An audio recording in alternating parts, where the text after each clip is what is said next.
Bom dia a todos, estão me ouvindo bem aí?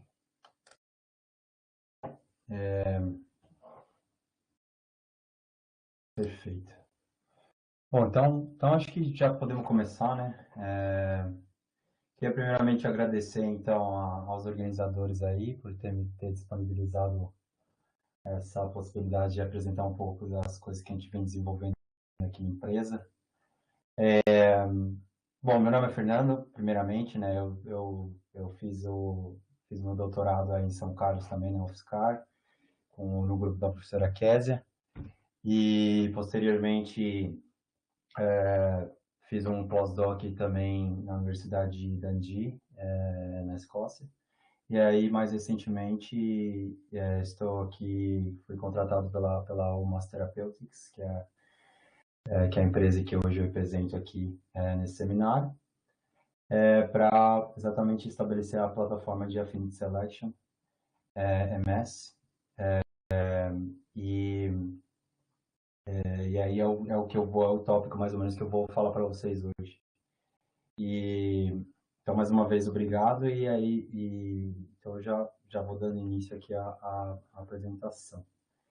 Bom, então, só como introdução aqui, eu queria apresentar a empresa, né, o contexto, digamos assim, científico na qual a empresa se desenvolveu. Na verdade, a UMass Therapeutics é uma empresa pequena, né, de porte pequeno, e ela, na verdade, se desenvolveu a partir digamos assim, do conhecimento da professora Carol Robinson, né, na Universidade aqui de Oxford, que, que já tem um know-how aí, um conhecimento bem grande na área de química de proteína, especialmente de membrana, e acoplado à utilização de espectrometria de massa, né? Então, desde o ano de 2002, mais ou menos, só colocando numa linha do tempo aqui, a professora fez parte do grupo de desenvolvimento do equipamento para análise de proteína intacta, né? E, coincidência ou não, também no mesmo ano, o John Feng com o Koichi Tanaka também ganharam o Prêmio Nobel de Química por conta de eletrospray mount, né? Ou seja, técnicas de ionização mais brandas, né? Que possibilitou exatamente a análise de macromoléculas como peptídeos e proteínas. Então, nesse mesmo ano, a professora Carol já estava em colaboração com outros, desenvolvendo equipamento para análise de proteínas intactas. Já prosseguindo um pouco mais em 2005, no grupo da professora Carol também, eles conseguiram demonstrar exatamente que uma proteína, né, duas isoformas de uma proteína, na verdade, conseguiam ser ionizadas e separadas. No caso aqui, eu demonstro aqui em 2005, que duas isoformas foram separadas por o que a gente chama de ion mobility, né? É uma outra tecnologia também muito utilizada nessa área, e que a estrutura dessas proteínas, no caso, então, se mantinham intactas após a ionização e durante a sua análise dentro do espectrômetro de massa. Continuando aqui em 2008, teve o primeiro espectro, né, de membrane protein, de proteína de membrana, com a sua conformação nativa, né? Então, aqui vocês podem observar que o intervalo de massa analisado aqui é bem alto, né? Diferentemente do que a gente está mais acostumado com análises rotineiras digamos assim, de pequenas moléculas, né? E aí, em 2013, também o primeiro espectro com relação a uma pequena molécula ligada a uma proteína de membrana, também pode se observar na análise de espectrometria de massa. E por assim se desenvolveu todo esse conhecimento, né, das análises de proteína intacta da forma nativa, ou seja, ela não denaturada, né, digamos assim, e se mantendo com não só a sua estrutura primária e secundária, mas também estrutura terciárias e quaternárias, que no caso em 2016 foi demonstrado também que essas proteínas também poderiam estar na forma de complexos, né, interagindo, como no caso dessas GPCR aqui, que são de proteins coupling receptors, são receptores de proteína G, né, que fazem a sinalização celular. Então, e aí como resultado disso, foi assim que nasceu a Omas Therapeutics, né, inicialmente com o investimento da OSI, que foi a Oxford Scientific Innovation, que é como se fosse um órgão de fomento à pesquisa daqui de Oxford, né? E inicialmente com o intuito de, na verdade, fazer colaborações com empresas, ou basicamente servindo como uma empresa de consultoria para outras grandes empresas farmacêuticas que, por assim, tinham problemas científicos para serem resolvidos em relação a proteínas de membrana e interação dessas proteínas. E aí, posteriormente, teve um investimento maior, em 2018, para transformar exatamente esse conhecimento, aplicar esse conhecimento diretamente em descobertas de novas drogas. Então, mais ou menos é nesse contexto científico que a empresa iniciou, né?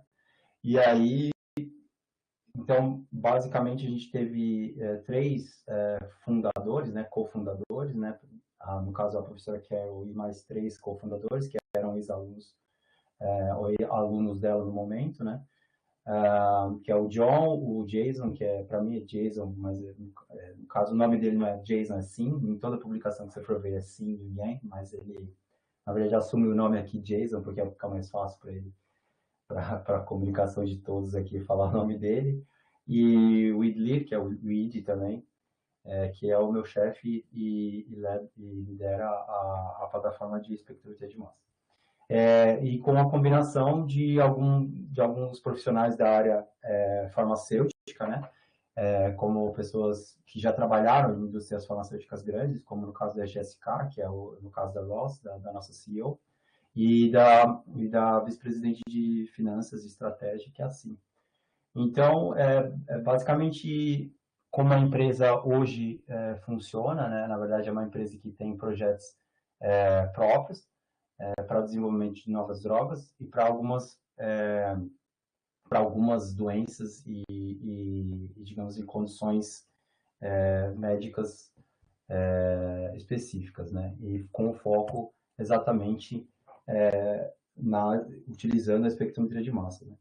Então, a estratégia da empresa, na verdade, ela gira em torno de descobrimentos de novas drogas utilizando a espectrometria de massa, no caso aqui, dando um destaque para a Native MS, né, a espectrometria de massa nativa, mas também combinado com outras técnicas biofísicas, que no caso também utiliza espectrometria de massas, que é a Affinity Selection, e também outras possíveis técnicas analíticas, como no caso da cristalografia, e que é uma coisa que a gente, no momento, começa a também fazer algumas colaborações aí. Então, obviamente que a gente também seleciona alguns alvos, né, em particular que demonstra alguma certa vantagem da espectrometria de massas nativa, né? A gente consegue demonstrar isso como se fosse mais uma vitrine, né, e uma vantagem na qual essa técnica pode proporcionar. Então, a seleção também dos próprios alvos, né, no caso de proteínas de membrana que são, ou complexos proteicos que são realmente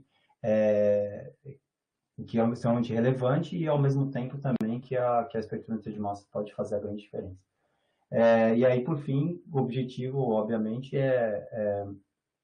encontrar drogas que realmente possam fazer a diferença para pacientes e realmente curar e aí chegar no mercado e realmente curar e fazer tratamento principalmente na área de imunologia e doenças genéticas. Então, após já ter falado um pouco da empresa em termos de qual o objetivo dela e aonde quer chegar, né? Vou mostrar mais ou menos aqui os departamentos que a gente trabalha, que está diretamente relacionado a como a gente funciona aqui dentro da empresa. Então, existe a plataforma de produção de proteínas, né, a Protein Chemistry, ou seja, que é a expressão e purificação dessas proteínas, né, a plataforma de bioinformática de química computacional, que está diretamente relacionada também com a parte de química medicinal, então seria mais duas plataformas aí, né, que auxiliam também a parte de espectrometria de massas, que está diretamente relacionada com a Affinity Screening ou Affinity Selection, que a gente faz, com Native Screening, ou Native MS também, que também utilização da plataforma de espectrometria de massas, e complementarmente a análise farmacológica, departamento de farmacologia, que também lida com a parte de ensaios celulares, ensaios bioquímicos e toda a parte de biomolecular, ensaios funcionais, né? Então, como que isso, na verdade, se desenvolve dentro do processo de identificação de novas drogas, digamos assim, o estágio inicial, né, de desenvolvimento de novas drogas, basicamente a gente, primeiramente, tem que ter um alvo, né, ou seja, uma proteína, no caso aqui, né, mas basicamente que esteja diretamente relacionado a uma condição clínica, né, debilitante, ou no caso, uma própria doença. Então, assim, a gente utiliza de vários bancos de dados, né? E aí, para isso, tem o departamento de bioinformática para exatamente filtrar algumas proteínas, né? Que de fato sejam de interesse não só público, mas também que a nossa plataforma possa fazer a grande diferença também. Então, existe esse filtro aí, essa identificação de targets, né? Posteriormente, uma vez que o target é identificado, ou o alvo, né, a proteína-alvo é identificada, passa-se para o departamento de produção de proteína. Então, aqui é onde é a otimização dessa produção de proteína, expressão e purificação, né? E aí, posteriormente, essa proteína, então, é fornecida para essa plataforma de Native MS ou de Affinity Selection, para exatamente fazer o screening com um banco de drogas que a gente tem, no caso, né, um banco de compostos que a gente tem, uma biblioteca de compostos que a gente tem internamente. E aí, posteriormente, com os resultados desse screening, né, que é a identificação e a formação de alguns hits, algumas moléculas potenciais aí, candidatos para levarem, para seguirem à frente com esse processo, né? O departamento de química medicinal, junto com o departamento de química medicinal, e química computacional, há uma análise dessas moléculas para ver se existe alguma correlação entre as estruturas dessas moléculas identificadas, e aí, posteriormente, ver se há uma atividade, digamos assim, celular, né? Se há de fato alguma atividade funcional na célula, né? Porque uma vez que você entende que a molécula está diretamente consegue se ligar à proteína-alvo, mas também há necessidade de essa proteína-alvo ser traduzida no ambiente celular também, né? Por mais que seja, digamos assim, a gente identifique essa molécula num ambiente fora da célula, é necessário que também ela tenha o efeito desejado também em ensaios celulares. Então, por isso, passa-se para o departamento de farmacologia, essas moléculas, então, passam para o departamento de farmacologia, e aí, por si, eles fazem os ensaios funcionais, ensaios de metabolismo e etc. E aí, por fim, se essa molécula de fato tiver alguma função nos ensaios celulares, né, ou passar por esses ensaios e for tudo bem e ter um efeito desejado, a gente passa para o departamento de química computacional novamente para realmente fazer uma simulação melhor e como que essas moléculas, na verdade, elas podem ser otimizadas e a potência dela, digamos assim, aumentada, assim como a seletividade, enfim, e todos esses outros aspectos que são necessários para a droga seguir em frente na escala de desenvolvimento de droga, né? Que aí, como aqui eu coloco aqui em cima, que daí inicia-se os ensaios pré-clínicos, ensaios em vivo, etc. Então, é basicamente nessa área que a gente realmente atua, né? Nessa fase inicial do desenvolvimento de drogas. E é mais ou menos assim que a gente trabalha com o processo inicial de desenvolvimento de drogas dentro da Omas Terapêuticas. Então, já falando um pouco mais da tecnologia que a gente aplica, né? Que é essa Affinity Selection Mass Spectrometry. Então, a SMS, na verdade, não é uma técnica tão recente, né? Ela já vem sendo utilizada, inclusive com diferentes nomes, né? Ora é Affinity Screening, Affinity Binding, e Mass Spectrometry, etc. Então, acho que o grupo da professora Késia cobre bastante também esse tópico nesse sentido. Então, acho que ela gosta de chamar de Affinity Binding ou alguma coisa assim. Mas basicamente um ensaio na qual você, né, tem a sua proteína-alvo, né, e também a proteína controle, obviamente, e aí você incuba a sua proteína com ligantes, né, com compostos, possíveis ligantes, e aí existe o processo de separação entre o que, na verdade, ligou na proteína, né, e o que não ligou, e aí posteriormente, essa parte que ligou, né, que é a proteína com os compostos que na verdade, ligaram na proteína, que se interagiram com a proteína, na verdade, e aí vão ser analisados por SMS. Então, nessa plataforma aqui, como já dando um exemplo aqui, eu coloquei numa coloração diferente para vocês já perceberem que, no caso do alvo aqui, nesse composto identificado aqui, ele está maior do que no controle. Então, isso, por exemplo, já poderia ser um composto, possivelmente um composto aí para ser um candidato à droga. Então, destrinchando um pouco a plataforma, e falando após, no caso da incubação, como que a gente pode separar essa proteína dos compostos que, na verdade, não se ligaram, dos compostos que ligaram e não se ligaram, enfim, separar a proteína dos compostos que não se ligaram, a gente trabalha com duas formas. A primeira forma é utilizando beads magnéticas, né, partículas magnéticas, no caso, na qual geralmente elas não são covalentemente ligadas nessas beads, então a proteína, na verdade, vai ter uma afinidade por essas beads, não diretamente covalente, não covalentemente ligada, mas no caso aqui por interação de his-tag, né? Então a proteína, na verdade, ela tem que ter uma cauda histidina, né? Ou muitas vezes quem produz a proteína também adiciona outros tags também, né? Como flag e também avidina, enfim. Tem vários outros tags também que o pessoal utiliza também. E aí, dependendo do tag que utiliza, a gente utiliza uma outra bits magnética também, obviamente, para capturar essa proteína. Então, como a proteína, né, no caso, tá marcada, né, tá tagueada, então ela se prende ao imã aqui, e aí o que não se prender aqui, ela é lavada, né? Ela é tirada do meio, né? Assim como demonstra aqui no workflow aqui.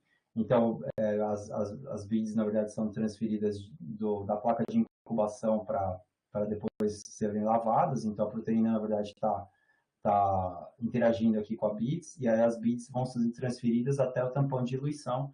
E aí, quando no tampão de diluição, apenas sobrou a proteína com os ligantes, né? Com os compostos interagindo, e aí a gente denatura a proteína no final para liberar os ligantes e analisado por espectrômetro de massa.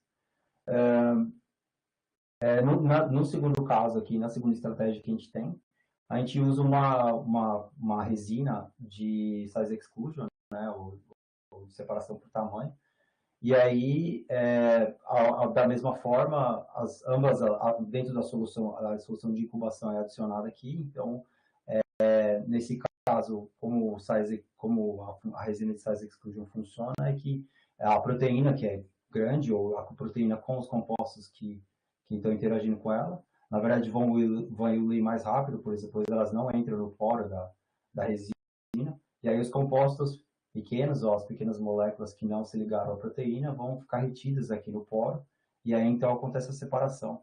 E aí, da mesma forma, já mostrado aqui em cima, no tampão de diluição, a gente acidifica o meio para denaturar a proteína e liberar os ligandos para ser analisado por LCMS.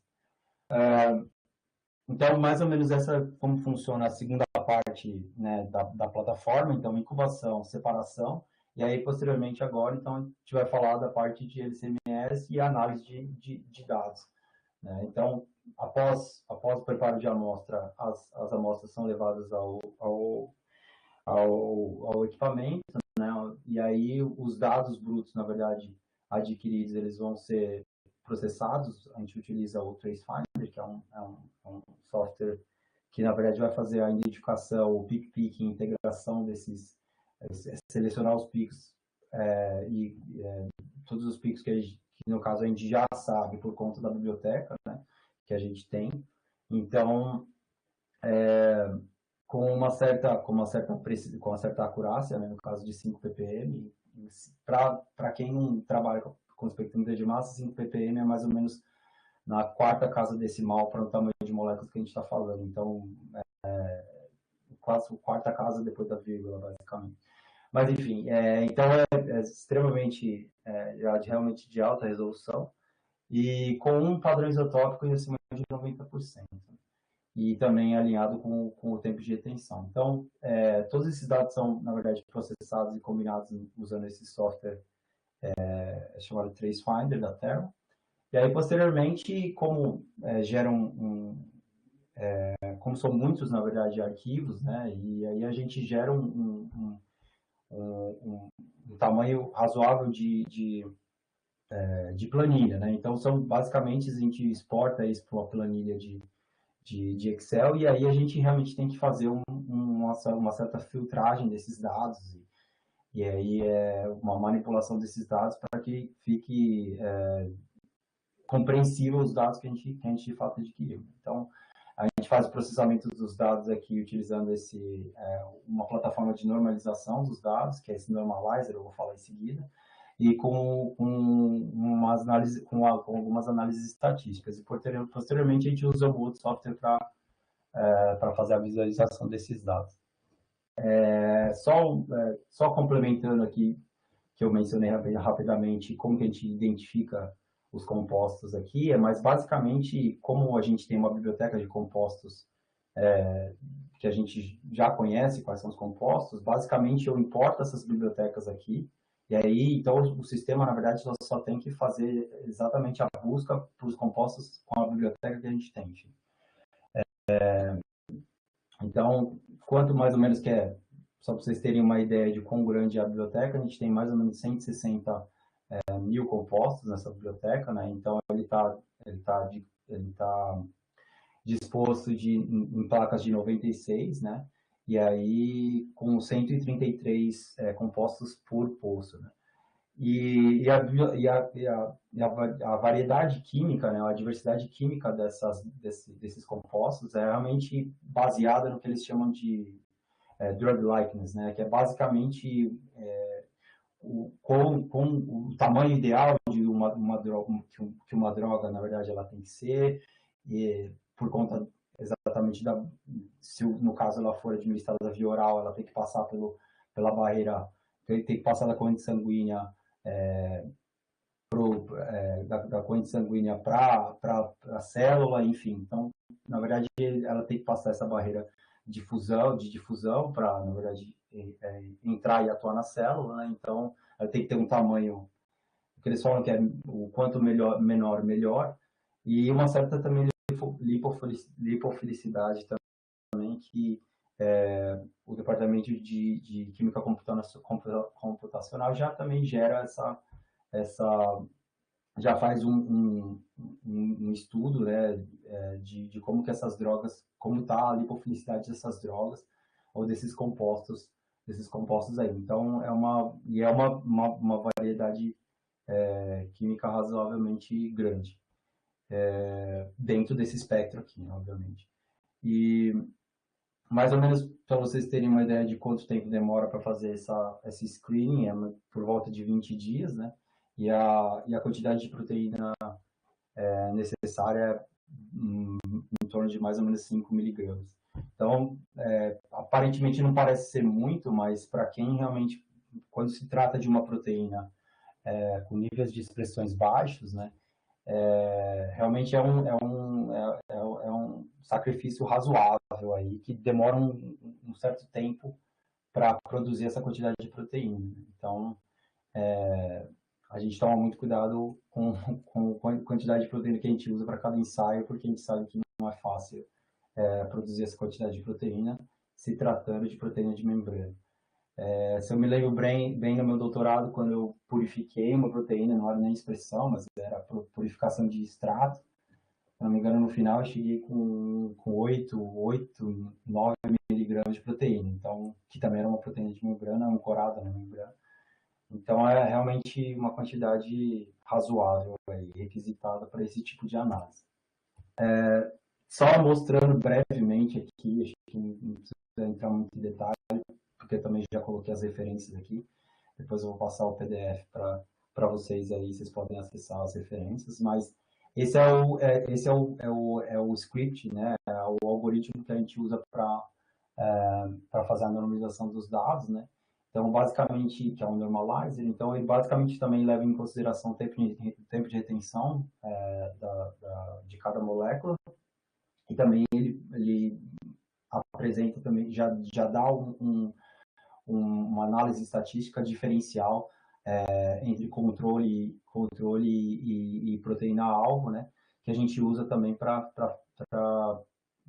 ver e considerar o que é HIT, o que é um composto que realmente interagiu com a proteína ou não, de forma significativa. Então, ele na verdade dá muitos gráficos, ele gera muitos gráficos também para você, na verdade, escolher qual o melhor método de normalização. Então, acho que não vale aqui entrar muito em detalhe de como que isso é realizado, porque acho que vocês podem também acessar a literatura depois e dar uma olhada.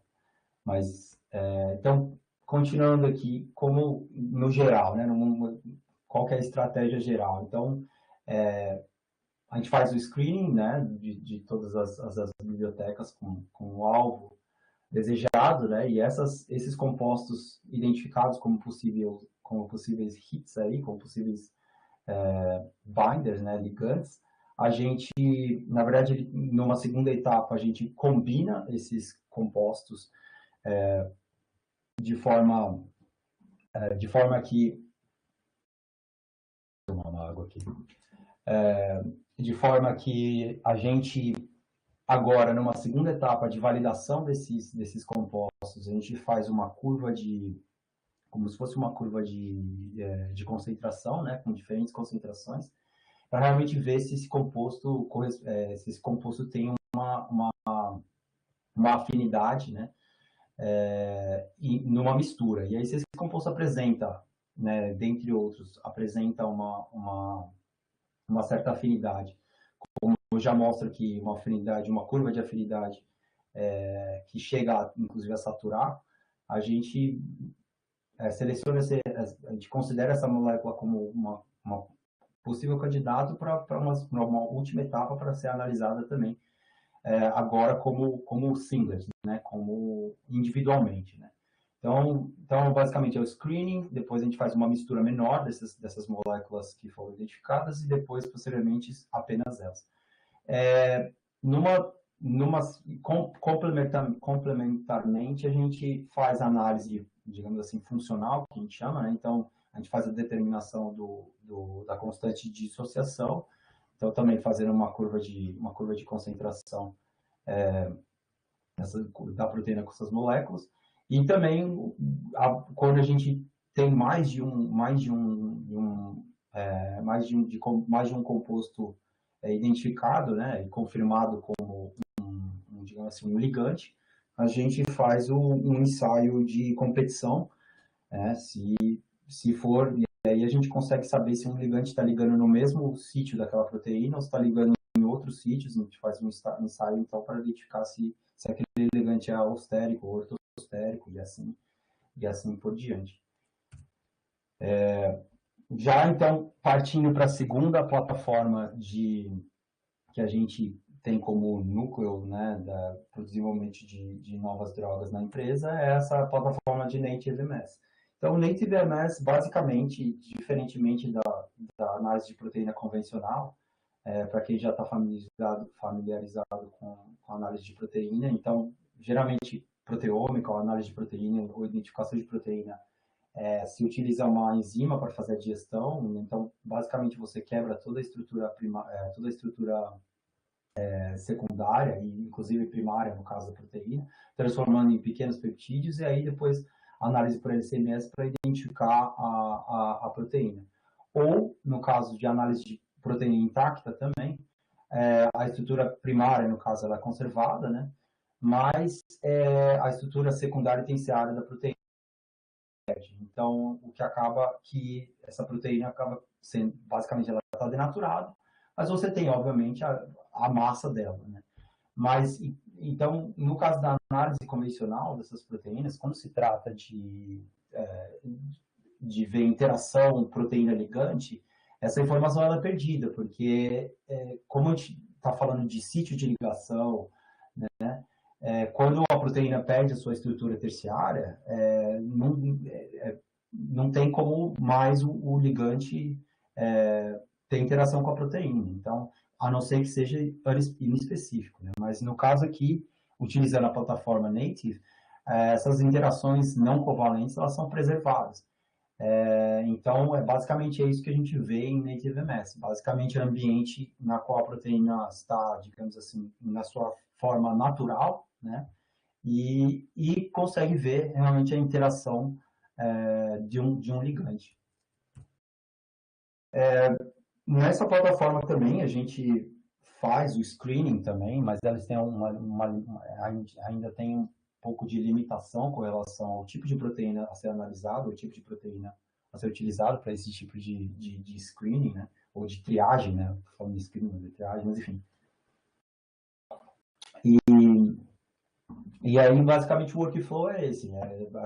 A gente tem, digamos assim, a biblioteca de compostos também, a proteína é incubada com os ligantes também da mesma forma, com affinity selection, então você incuba a proteína com ligante. A diferença é que aqui, como não existe aquela parte de separação entre o que ligou e o que não ligou. Porque o que ligou, a gente vai exatamente olhar já na proteína. Então, o que não ligou, provavelmente não vai estar junto com a proteína. Vocês vão entender mais para frente aqui. Mas, basicamente, é esse o workflow, né? Então, a preparação da amostra, prepara as bibliotecas, incuba a proteína com os ligantes e aí analisa. Então, para se tornar isso um processo um pouco mais eficiente, né, com high throughput maior aí, a gente adquiriu essa plataforma de infusão direta, né, que chama Nanomate, Então, na verdade, o Nanomate ele basicamente ele é uma plataforma de infusão direta de amostra em escala, digamos assim, nano, né? Porque o fluxo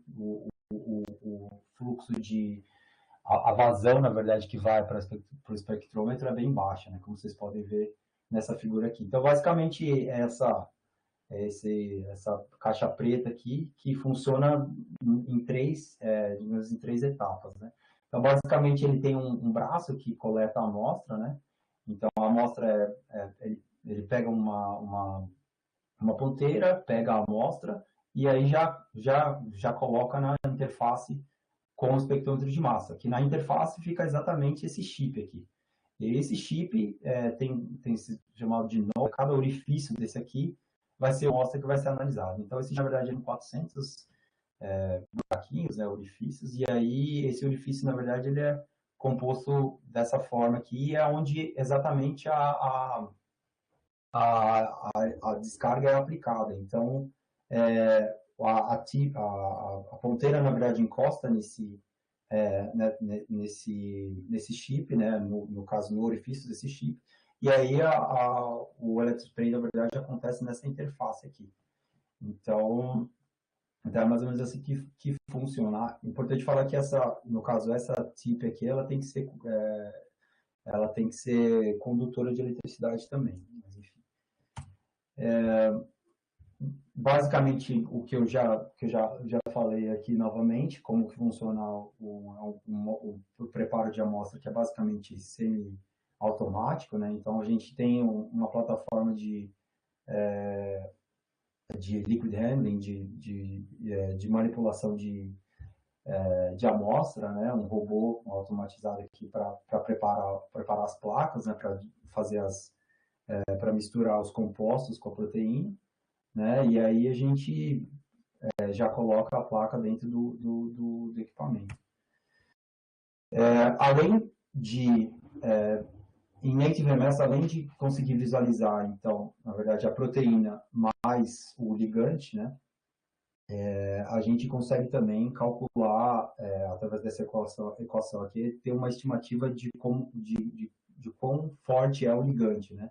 Ou calcular a constante de dissociação desse ligante. Então, mas é basicamente assim que cada espectro que a gente adquire de Native MS é assim quando tem uma interação. Então, aqui a proteína sozinha, né? E aqui a proteína com ligante. E aí, através dessa razão, proteína livre com proteína com ligante, a gente calculou a constante de dissociação. Bom, tem referência aqui para como a gente chega nesses valores aí, né? Então, depois vocês podem também dar uma olhada. Então, já falando um pouco de um projeto que eu estou mais diretamente envolvido, que é o caso de Affinity Selection, eu vou mostrar um estudo de caso aqui, para ficar um pouco mais claro como que a gente chega nesses resultados e mastiga esses resultados para chegar posteriormente para ir para ensaios funcionais. Então, por que a gente foca tanto, né, em proteína de membrana? Mas a proteína de membrana, geralmente, são proteínas, na verdade, que são extremamente codificadas pelo genoma humano, no caso, em torno de 20% e 30%, né, do genoma humano codifica proteína de membrana, então elas têm, de fato, uma importância bastante grande na atividade celular e nos processos celulares. Então, por isso que também muitas drogas têm como alvo essas proteínas de membrana, né? Então, num estudo recente mostrado aqui nessa referência aqui, em torno de 42% dos alvos, né, de todos os alvos, nesse drug bank aqui, que é um banco de dados de droga, na verdade são proteínas de membrana, né? E aí quando se olha parte de todos esses alvos e aqueles alvos que tiveram, na verdade, drogas aprovadas, essa porcentagem de proteína de membrana chega a 54%. Então, realmente é um nicho bem grande aí que tem para ainda ser expandido e muitas empresas farmacêuticas realmente procuram esses alvos para exatamente fazer o tratamento dessas doenças ou cura, ou tratar essas condições clínicas aí, utilizando como alvo essas proteínas de membrana. E aí, dentro da classe de proteínas de membrana, existem vários tipos, né? Então, tem aqueles ion channels, tem as moléculas de transporte, os transportadores moleculares, os solid carriers também, que é o exemplo que eu vou mencionar aqui agora, que eu estou trabalhando, e GPCRs, que são as proteínas, os receptores de proteínas G, e assim por diante. Então, nesse projeto especificamente, estou trabalhando com uma proteína da classe solid carriers. Então, solid carriers, basicamente, eles são também extremamente codificados pelo genoma humano, e também tem como substrato, na verdade, dependendo do substrato que ele na verdade, faz o fluxo, controla o fluxo, né? Porque basicamente o solid carrier uma proteína de membrana que faz exatamente o controle desses substratos intra e extracelular. E aí, dependendo do substrato, ele tem as subfamílias aqui, enfim. E dependendo também de como o mecanismo de funcionamento desse transporte, na verdade, ela tem diferentes classificações. Mas, basicamente, são proteínas de membrana, a qual fazem o controle desses substratos, lipídios, açúcares, aminoácidos, até íons, no caso, íons inorgânicos, enfim, que fazem o controle intracelular e também são, no caso, são bastante importantes e atuam como diversos alvos de drogas e para tratamento de doenças e condições clínicas. Então, mostrando aqui já como que a gente seleciona alguns compostos, né? Após, nesse projeto aqui dessa proteína Solid Carrier, eu fiz o processamento, fiz o screening, né, com 20 mil compostos inicialmente, né, foi um estudo piloto, e aí, utilizando o normalizer com um processo de diferenciação entre controle e alvo, eu identifiquei em torno de 228, digamos assim, compostos, né, ligantes, e aí, posteriormente, já filtrados, né? E aí, posteriormente, desses 228, eu fiz aquela etapa de validação desses compostos, né? Pegando eles individualmente, misturando, né? Para fazer uma curva de concentração. E aí, aqui eu destaco já alguns compostos que passaram por esse processo de validação. Então, de 228, apenas 12, na verdade, passaram por esse processo, que são esses daqui que eu mostro aqui para vocês. Infelizmente, por questão de confidencialidade, não posso dar nem o nome desses compostos, nem muito menos a estrutura, então eu já peço desculpas por conta disso, mas acho que também dá para entender mais ou menos como o processo funciona. Então, desses 12 compostos que realmente passou pela segunda etapa de validação, nessa terceira etapa de validação, eu pego eles individualmente, ou seja, não tem nenhum composto, a não ser, só tem o composto mais a proteína, faço uma curva de afinidade, e aí, para esses compostos aqui, eu listo até, inclusive, a constante de dissociação. Para essa etapa, na verdade, essas constantes de dissociação não estão ruins, porque, como anteriormente eu já falei, esses compostos vão passar por uma modificação estrutural, né, para otimizar, inclusive, ainda mais a potência deles e a função deles. Então, para essa etapa, só de encontrar, na verdade, compostos com essa afinidade aí, já é algo razoavelmente positivo. E aí, como resultado final aqui, eu listo esses 8 compostos aí, sendo que alguns tiveram uma afinidade maior, sendo que, no caso, o composto F aqui, ele tem um análogo, né? Por isso que eu já destaco como F' aqui, mas é um análogo ao composto F. Então, inclusive, dá até uma confiança ainda maior, né? Nesse composto, por se tratar de um composto que tem um análogo e tem uma estrutura similar, né? Que também apresentou uma certa afinidade. Então, é um resultado bastante positivo que a gente tem até agora. E aí, junto com o time de proteína, né, a gente, na verdade, fez algumas mutações pontuais para ver aonde que, na verdade, esse composto poderia se ligar. Então, com algumas mutações pontuais, a gente fez, o time de proteína produziu essa outra proteína, na verdade é o mesmo Solid Carrier, só que uma mutante, né, uma proteína mutante, com algumas modificações, alguns resíduos de aminoácidos modificados ali, e que esse composto ainda assim apresentou atividade, significando que essa proteína, que apesar daquelas mutações pontuais, o composto ainda permanece sendo permanece ligando, permanece interagindo com a proteína, o que já nos leva a crer que esse composto, na verdade, a interação ocorre em outro sítio, a não ser esse que a gente mutou. Então isso, do ponto de vista biológico, para a gente foi bastante importante também, porque também já dá um outro conhecimento biológico de como, na verdade, esse algo funciona. Combinando esses resultados com os dados com os resultados de Native MS, que é o que eu estou mostrando aqui agora para vocês. Então, como eu falei, esse composto F aqui. Então, o que a gente fez? Basicamente, incubou essa proteína com esse composto, e aí a gente fez uma análise de Native MS, e aí aqui eu mostro como que, na verdade, essa proteína está, na verdade, não como, mas essa proteína está interagindo com esse composto de fato. Então, é mais uma etapa de validação que a gente fez. Então, esse composto, essa proteína, na verdade, ela também já tem um ligante endógeno, né, no caso, que é o ATP. Então, essa proteína, a partir do momento que a gente purifica e a gente analisa ela, a gente já vê ela, parte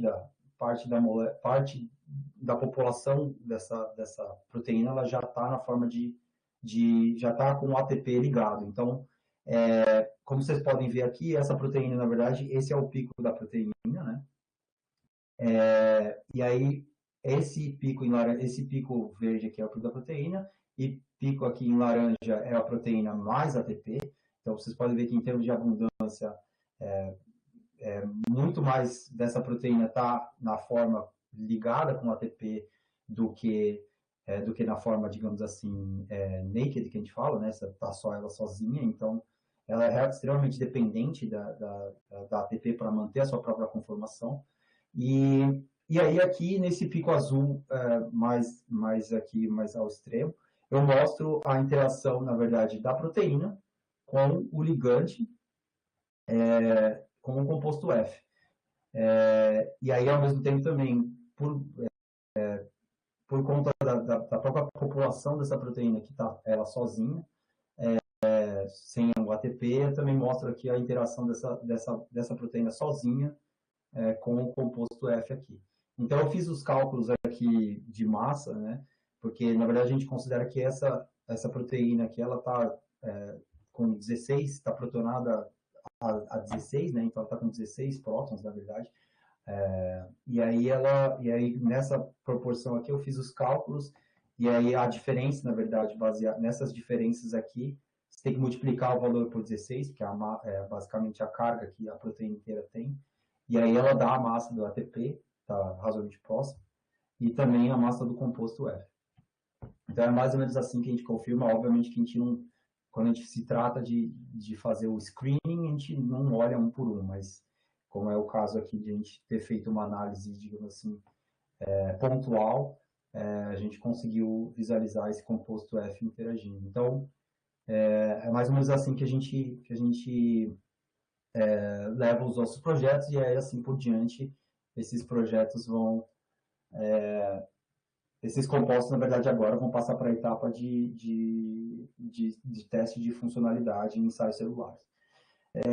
Então, só resumindo aqui, né, eu já vou chegar ao fim, acho que já estou estourando o tempo aqui.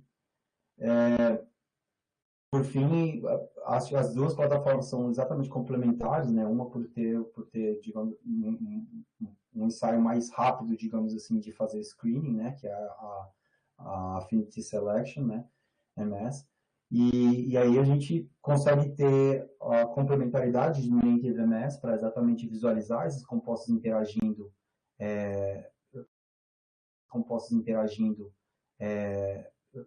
diretamente, né, dentro do espectrômetro, confirma essa interação, né, de forma, inclusive, nativa, né, uma vez que a proteína se manteve nativa. E aí a gente, inclusive, tem um projeto de expandir essa ideia de proteína nativa, né, que o meu chefe chama de Native Omics, para exatamente identificar compostos endógenos em proteínas de membrana. Então, que é essa plataforma de multi-estágio, multi-ativação, né, dentro do espectrômetro. Então, primeiramente, a gente ioniza a molécula, aplica uma certa energia para remover moléculas de detergente, porque a gente trata falando de proteína de membrana, tem detergentes que a gente precisa utilizar para manter a proteína estável. E aí, na fase gasosa, a gente remove, pela ativação dessa proteína, remove essa parte de detergentes, e aí, posteriormente, aplica isola essa molécula, aplica uma outra voltagem para realmente faz uma outra ativação para desprender essa molécula ligada, uma molécula endógena, para depois fazer a identificação desse ligante posteriormente. Tudo isso dentro do espectrômetro de massa.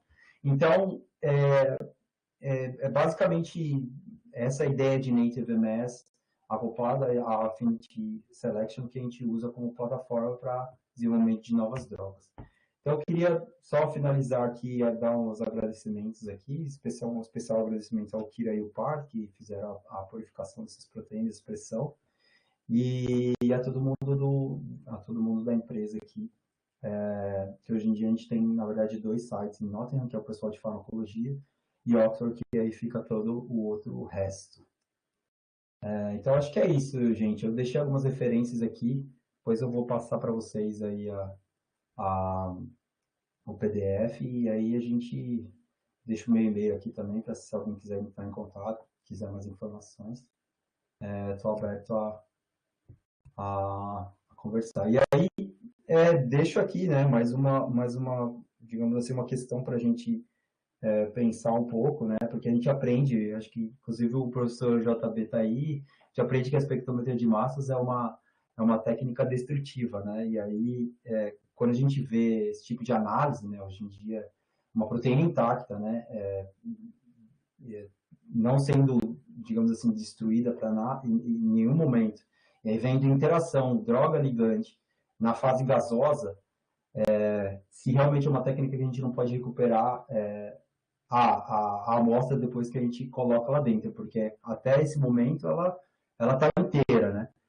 E aí, inclusive, tem alguns papers saindo aí falando de soft landing, né? Não sei se alguém já ouviu falar, mas basicamente utilizar o espectrômetro de massa como uma técnica de purificação, né?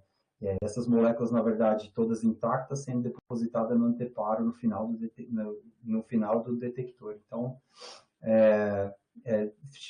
deixo essa pergunta aí, que até então era um paradigma para a gente aí, e não sei se existe uma quebra de paradigma nesse sentido. Mas é isso, gente. Acho que obrigado aí pela atenção aí. Desculpa o tempo longo aí que eu tomei aí, mas acho que é isso.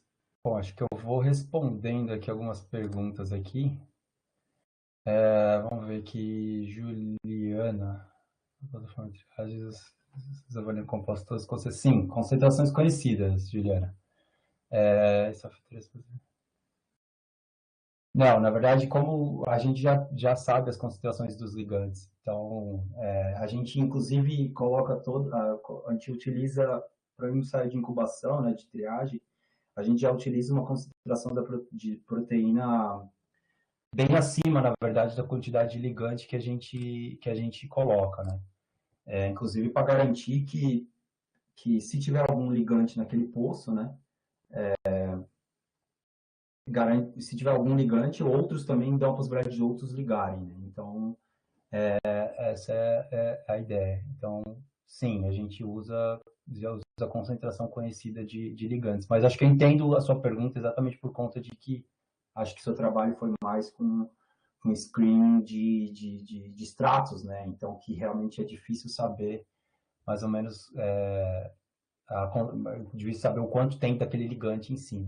Mas no caso, como a gente tem os compostos individualmente depois, então o KD, a constante de dissociação, tudo é feito com eles individualmente. Então é tranquilo. Processamento de dados.